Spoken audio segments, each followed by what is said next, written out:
আসসালামু আলাইকুম প্রিয় ভিউয়ার্স, আশা করি সবাই অনেক অনেক ভালো রয়েছেন। তো আপনারা যারা মালয়েশিয়ান অভিবাসন প্রত্যাশী রয়েছেন তাদের জন্য আজকের ভিডিওটি খুবই গুরুত্বপূর্ণ, তাই ধৈর্য সহকারে মনোযোগ দিয়ে সম্পূর্ণ ভিডিওটি দেখার চেষ্টা করুন এবং ভিডিওর শেষে মেডিকেলের তারিখ ঘোষণা করা হবে। আর হ্যাঁ, যদি প্রতিদিন এরকম নিত্য নতুন আপডেট খবর জানতে চান তাহলে অবশ্যই আমাদের এই চ্যানেলটি সাবস্ক্রাইব করে পাশে থাকা বেল আইকন অন করে রাখুন সবার আগে আপডেট নিউজটি পাওয়ার জন্য।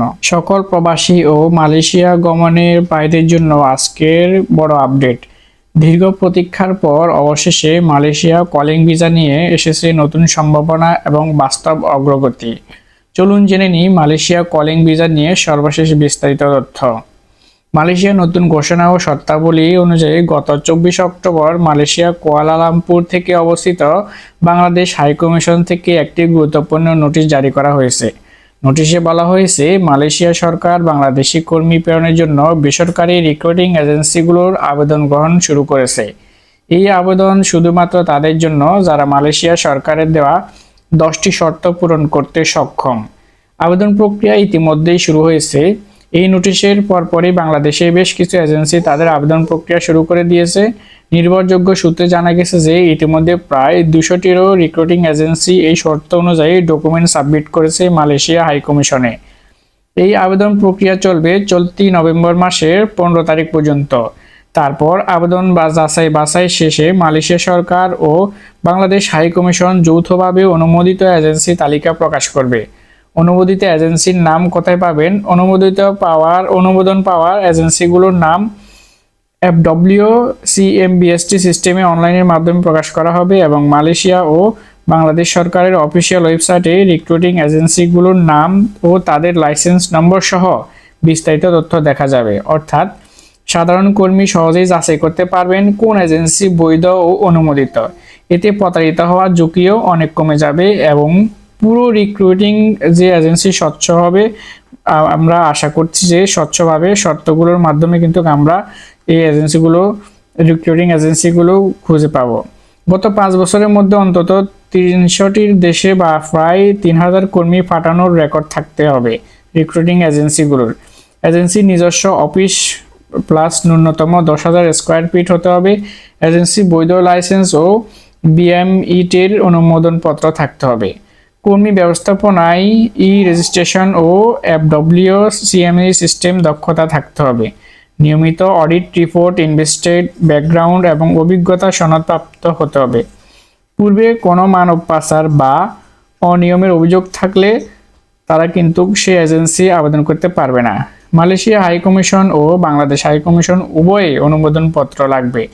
রিক্রুটিং অফিসে পর্যাপ্ত জনবল ম্যানেজমেন্ট ঠিক থাকতে হবে এবং এজেন্সিকে একটি আর্থিক গ্যারান্টি সিকিউরিটি জমা দিতে হবে এবং সবচেয়ে গুরুত্বপূর্ণ যে সমস্ত documents FWCMS online system submit সেখানে কিন্তু জমা করতে হবে। এজেন্সি প্রক্রিয়া মতামত। তবে মালয়েশিয়া দেওয়া এই কঠোর 10টি শর্ত নিয়ে অনেক বাংলাদেশি এজেন্সি অসন্তুষ্ট প্রকাশ করেছে।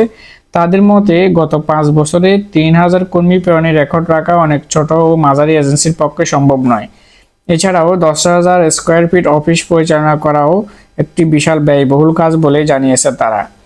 কিছু এজেন্সি মনে করছে যে এই শর্তগুলো মূলত বড় ও প্রভাবশালী এজেন্সিদের সুবিধা দেবে, ফলে নতুন ছোট রিক্রুটিং এজেন্সিগুলো বাইরে থেকে যাবে এই প্রতিযোগিতা থেকে।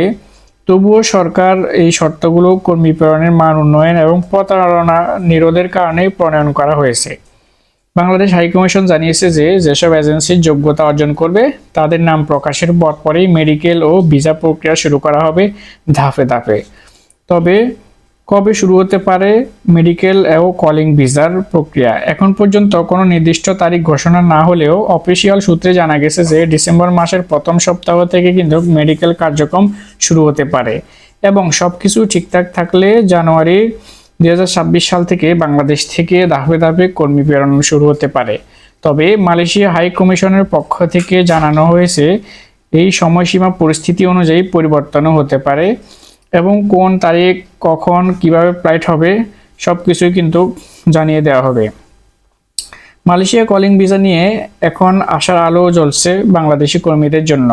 নতুন কর্মসংস্থানের দুয়ার খুলতে যাচ্ছে মালয়েশিয়া সরকার। তবে আবেদন প্রক্রিয়া যারা অংশ নিতে চান তাদের অবশ্যই অনুমোদিত বৈধ রিক্রুটিং এজেন্সির মাধ্যমেই আবেদন করতে হবে।